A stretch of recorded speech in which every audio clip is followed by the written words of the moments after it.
What if I told you there's a woman in the Bible who stopped a future king, mid-rampage, with nothing but her words? No army, no weapons, just intelligence.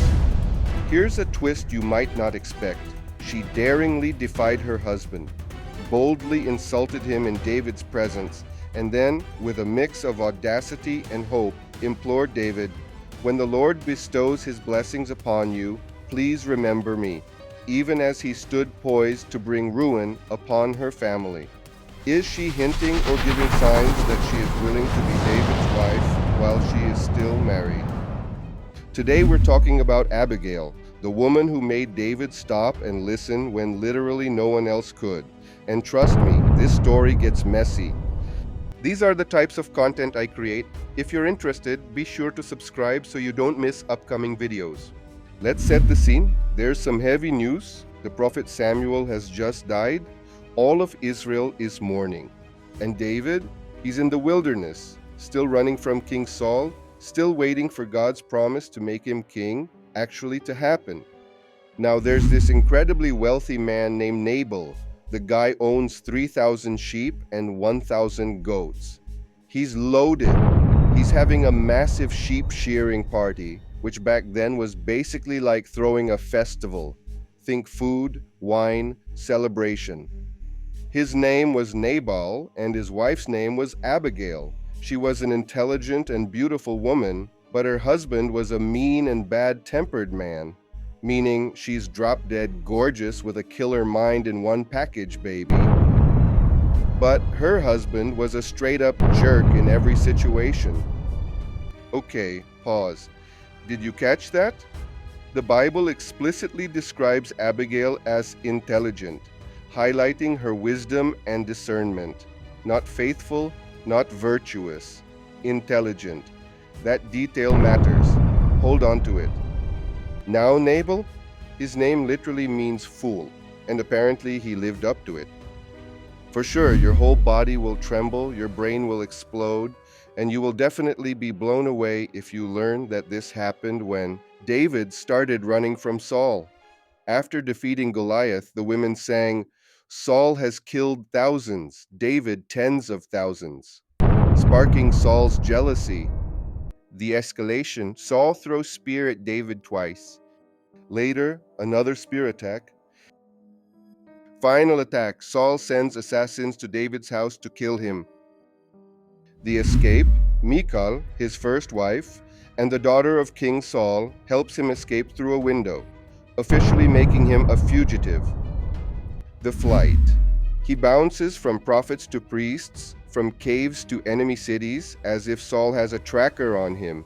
But God keeps cutting the signal at the last moment. One time, he's pretending to be insane in Philistia because of fear and to avoid likely death as a known enemy. The next, he's leading a group of 400 broke, frustrated, angry guys in a cave in Adullam. Yet, despite the chaos, somehow he still ends up being promoted and named future king. He runs for about 4 to 8+ years through wilderness, caves, and Philistine territory.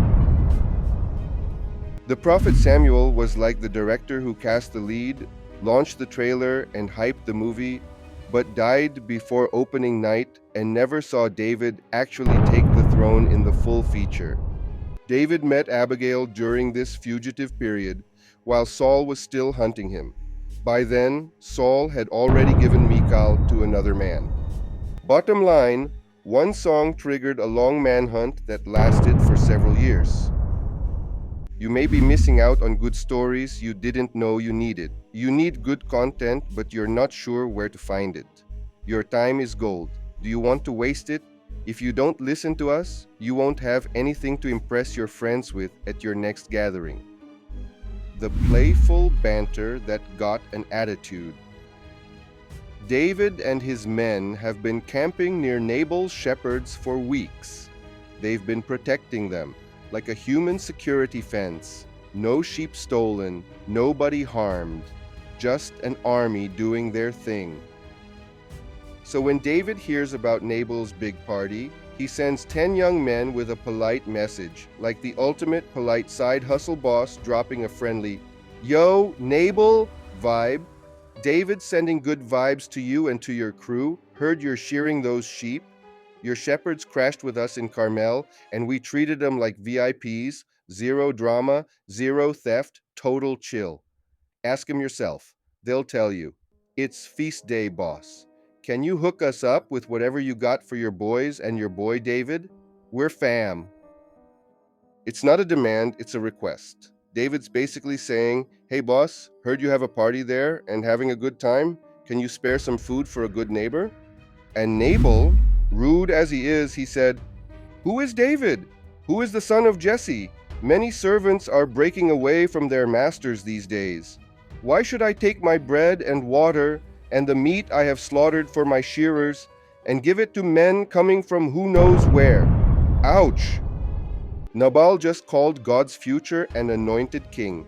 Everybody knows that, like a runaway slave.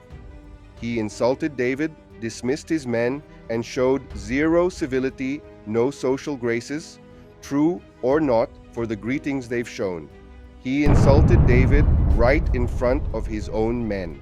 This is the ancient equivalent of spitting in someone's face, or like saying, I don't care who that David is. The rage, 400 swords, and a death sentence. David does not take this well. David said to his men, sharpen your sword and let's have some killing spree. 400 armed men. And David's not going for a conversation. He makes his intentions brutally clear. May God strike me dead if I leave even one male in his house alive by morning. David is about to commit a massacre. He's going to wipe out every single man in Nabal's household, servants, workers, sons, everyone.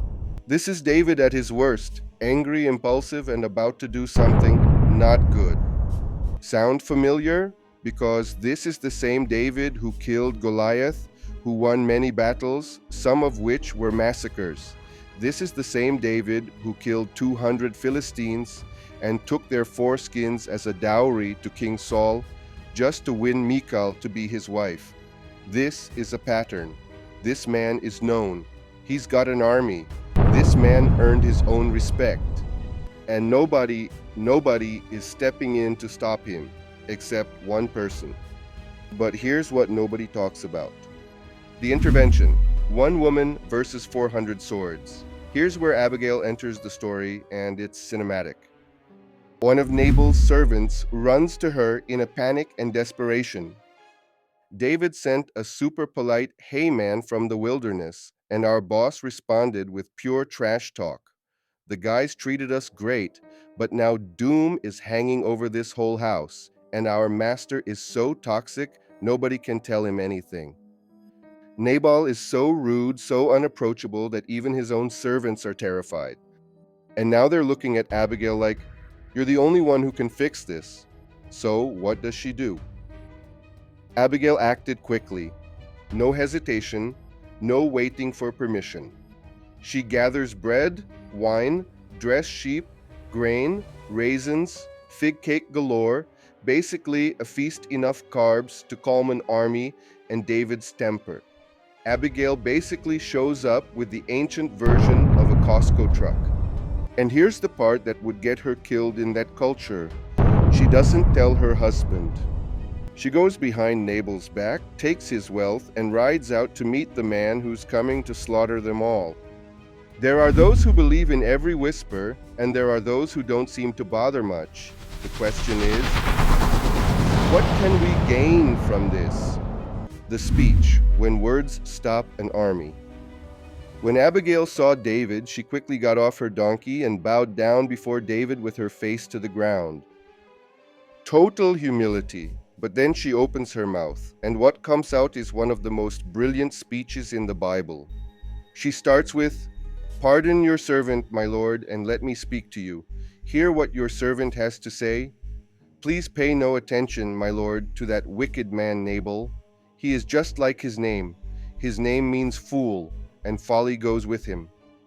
Wait, she just called her own husband a fool to David. Is this betrayal, or is this survival? Then she says something that changes everything. "And now, my lord, as surely as the Lord your God lives and as you live, since the Lord has kept you from bloodshed and from avenging yourself with your own hands, may your enemies and all who are intent on harming my Lord be like Nabal. Do you see what she just did? She prophesied over David's future. She's reminding him, God has a plan for you. You're going to be king. Don't ruin it by shedding innocent blood. And then she goes full prophet mode. The Lord your God will certainly make a lasting dynasty for my Lord, because you fight the Lord's battles, and no wrongdoing will be found in you as long as you live. She's speaking his destiny over him. She's calling him back to who he's supposed to be, like, you are not a fugitive forever. You will be king, not a killer. Behave. And if you will remember me, I will be here. And it works. If you want to expand your thinking and deepen your understanding, come and let's delve together into meaningful studies and find the answer to the question, is it true? This is a masterclass in crisis communication. Opening move, tactical humility. She physically lowered herself to diffuse the threat. She quickly got off her donkey and bowed down before him. This is like walking into a lion's den and immediately lying down to show your belly. David with 400 armed men, a literal tsunami of swords. Abigail's alone on a donkey. She can stay up there, shouted her case from a safe distance like she's negotiating through a bulletproof window. But she didn't. She dismounted. She dropped to ground level. No, below ground level, face in the dirt. It's like showing up to a street fight and immediately taking a knee. This is Proverbs 15:1 in 4K. A gentle answer turns away wrath. She's screaming without words. I'm not your enemy. I'm not packing heat. I'm completely defenseless here. It's like yelling at a puppy that's already rolled over. The rage just deflates. Strategy number 1. Take the blame immediately. Blame substitution. She redirected David's rage from Nabal to herself. Please, sir, listen to me. Let me take the blame. It's like Nabal started a bar fight and ducked, and Abigail stood up and said, sorry about my idiot husband. You can yell at me instead. While quietly paying everyone's tab. She steps in like a human lightning rod, pulling the strike away from her husband and straight onto herself. Strategy number 2, distance herself from Nabal. Called her husband a fool, controversial but effective. Don't pay attention to Nabal, he's a fool just like his name means. Like, she grabbed her husband by the neck and threw him right in front of the man who was about to kill him. This is truly shocking. In her world, a wife was expected to protect her husband's honor, like a family crest. But Abigail showed everyone and said, see this man? He's damaged. And honestly, he's always been. It's a shame to kill him. This is risky, but mostly effective. Sometimes telling the truth isn't betrayal. It's preventing a massacre and avoiding therapy bills later. Strategy number 3. Invoke God's intervention and help. Divine reframing. Made herself God's messenger, not David's opponent. The Lord has kept you from taking revenge and killing your enemies. This is prophetic level reframing. She's not saying, David, you were about to wreck everything. Do you want to be branded as a cold-blooded murderer? You are better than this. She's basically saying, relax. God Ubered me here to keep you from making a decision you'd not be proud of later. When you will be king. That's a whole different game. She's turning this moment into God's rescue mission for David, not a lecture against him. She transforms a confrontation into a divine calendar event, a holy appointment you can't cancel. Because honestly, who's gonna argue with, I'm literally here because God sent me? Okay, Abigail just basically rewired David's brain and saved a massacre. But you think that's wild? Wait until the next story hits. In part 2, we're talking jaw-dropping moves, secret strategies, and genius twists. Your popcorn won't survive this one.